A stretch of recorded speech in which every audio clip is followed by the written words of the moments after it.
You know, every once in a while, something comes along that doesn't just move the goalposts. It completely rewrites the rules of the game. And that's exactly what we're talking about today. We're diving into DeepSeek, an AI model out of China that has just sent a literal earthquake through the entire industry. It's challenging everything, and I mean everything, we thought we knew about the race to build AI. Okay, let's just start with a number. $589 billion. That is a huge number.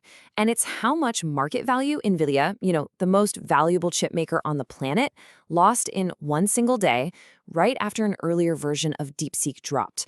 We're talking about the biggest one-day loss for any company in history. So you have to ask, right?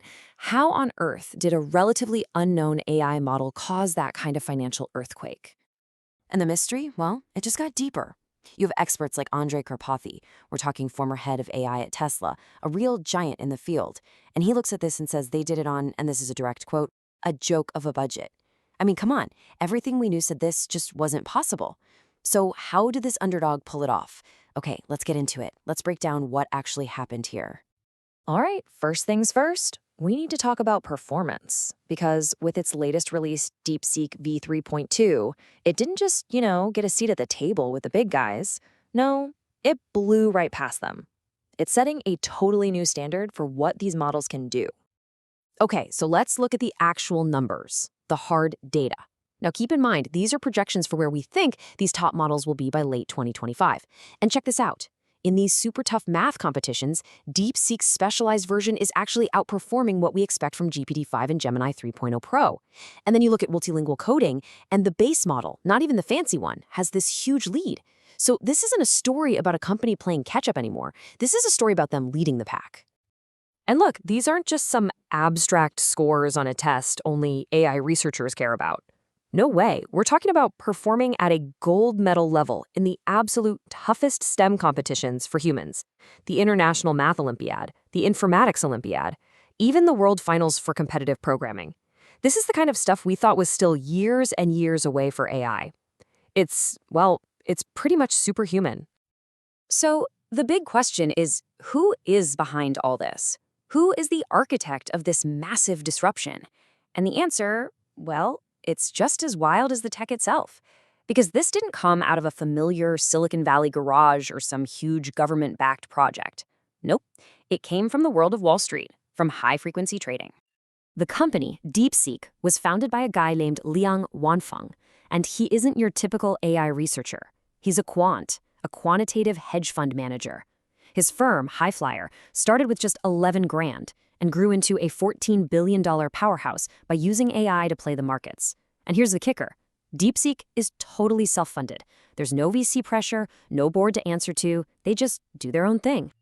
And this is where you see the founder's genius. Lang saw the writing on the wall. He knew US chip restrictions were coming, so he used his hedge fund's money to stockpile a massive amount of Nvidia's best chips. We're talking over 10,000 of them, before the bans even started. Just like he said, money has never been the problem. The real problem, the real bottleneck, was going to be hardware. And he solved that problem years before anyone else even realized how big it was. And that brings us right to the middle of this huge geopolitical story, because you have to understand, DeepSeek's incredible efficiency, it wasn't just a cool research project. It was born out of necessity. It was literally forged in the fires of the US-China chip war. Just look at this timeline. You can see how the US sanctions on these high-end AI chips just got tighter and tighter, starting back in 2022. First the initial ban, then they closed a loophole, then they went after the memory. Each step was meant to slow down China's AI progress. But here's the ironic twist. By cutting them off from the best hardware, the US basically forced companies like DeepSeek to get incredibly creative. They had no choice but to figure out how to do way, way more with less. So how did they pull that off? Well, the secret sauce is this really clever idea called sparse attention. The best way to think about it is like this. Imagine you need to find one specific fact in a giant library. The old way was to read every single book. What DeepSeek does is use a super fast indexer that just scans the titles and tells you, hey, the answer is on page 52 of that book. It only looks at the most important bits of information. And by doing that, they slash the amount of computing power they need. It's a total game changer. And that efficiency, it translates directly into a mind-blowing cost advantage. Look at this. To process 1 million tokens, that's about the length of a big novel, it costs just 42 cents with DeepSeek. Compare that to the $10 you'd expect to pay for GPT-5 or the $75 for Claude Opus 4. I mean, that's not just cheaper. That's a completely different universe of cost. It changes the entire economic equation of who can afford to use powerful AI. Okay, so this efficiency revolution leads us to probably the wildest, most unexpected twist in this whole story. It's what I'm calling the great AI inversion, because suddenly everything is backwards.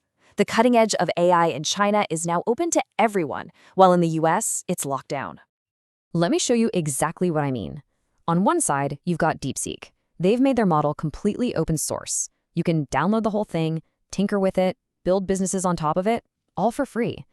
Then on the other side, you've got the US incumbents, OpenAI and Anthropic. Their best models, they're closed off, proprietary, hidden behind an API and a paywall. The roles have literally been reversed. And the CEO of Hugging Face, Clement Delang, just put it perfectly. He said, imagine owning the brain of one of the best mathematicians in the world for free. That's what this is. It's not just about giving away some code. It's about democratizing top-tier intelligence. Suddenly, developers and startups all over the world have access to a tool that just a few months ago was completely out of reach.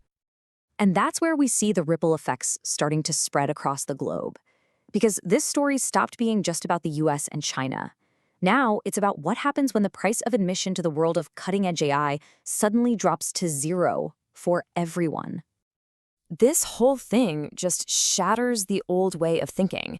You know, Sam Altman from OpenAI once said that trying to build a powerful AI for, say, $10 million was basically hopeless. Well, DeepSeek just proved that's completely wrong. And for countries in the global south, for developing nations, this is a huge deal. It's a sign that they can actually get in the game now instead of just watching from the sidelines. And it's already happening. We're seeing countries jump on this. India is talking about using DeepSeek's model to build a national AI just for its agricultural sector. South Korea has come out and said, we're going to use this to become the world's #3 AI powerhouse.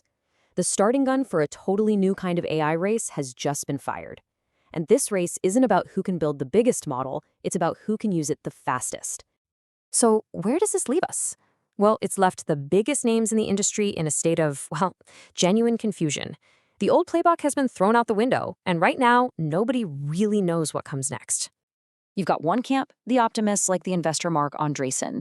He looks at this and just sees a profound gift to the world. Simple as that, a huge win for innovators everywhere.